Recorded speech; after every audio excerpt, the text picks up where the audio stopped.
এবার মালদার দিকে নজর রাখবো। মালদায় মহিলাকে উত্ত্যক্ত করার প্রতিবাদ, বিজেপি নেতার উপর হামলার অভিযোগ রাস্তায় ফেলে এলো পাথারি কোপানো হয়। অভিযুক্তের গ্রেফতারের দাবিতে রাস্তা অবরোধ করা হয়, যে ছবি আপনাদের দেখাবো। এবার মালদায় মহিলাকে উত্ত্যক্ত করার প্রতিবাদ, বিজেপি নেতার উপর হামলার অভিযোগ।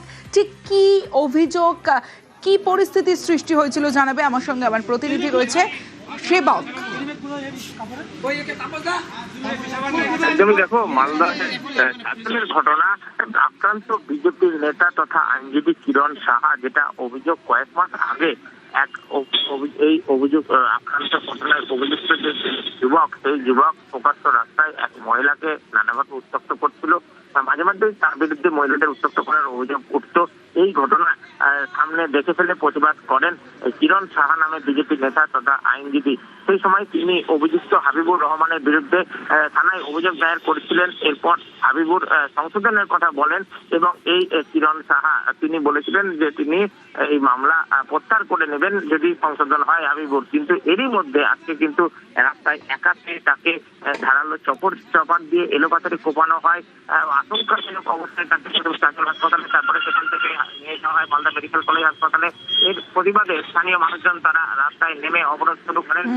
টায়ার জ্বালিয়ে বিক্ষোভ দেখানো হয়। অবিলম্বে অভিযুক্ত যুবককে গ্রেফতারের দাবি ওঠে, যদিও অভিযুক্ত যুবক ঘটনার পর থেকে পলাতক থেকে তল্লাশি শুরু করেছে পুলিশ এবং পুলিশের তরফ থেকে যেটা জানানো হয়েছে যে অভিযুক্তকে যত দ্রুত সম্ভব গ্রেফতার করা হবে এবং প্রয়োজনীয় শাস্তির ব্যবস্থা করা হবে। এদিকে বিজেপির যে নেতা, তার অবস্থা কিন্তু যথেষ্টই সংকটজনক। বেশ সেবক, বোঝা যাচ্ছে।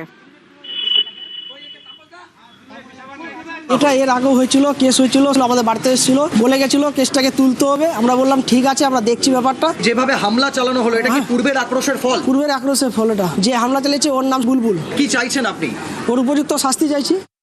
আমরা প্রশাসনকে কঠোরভাবে এর দায়িত্ব নিতে বলবো, যাতে এই সমস্ত লোক যারা দুষ্কৃতী, এমন মানসিকতার যারা প্রাণনাশ করে বেড়াচ্ছে, মানুষকে মেরে ফেলার চেষ্টা করছে, এই সমস্যায় যাতে কঠোর শাস্তি দেয়। আমাদের পশ্চিমবাংলার শাসন ব্যবস্থার উপর ভরসা আছে, ভারতের শাসন ব্যবস্থার উপর ভরসা আছে।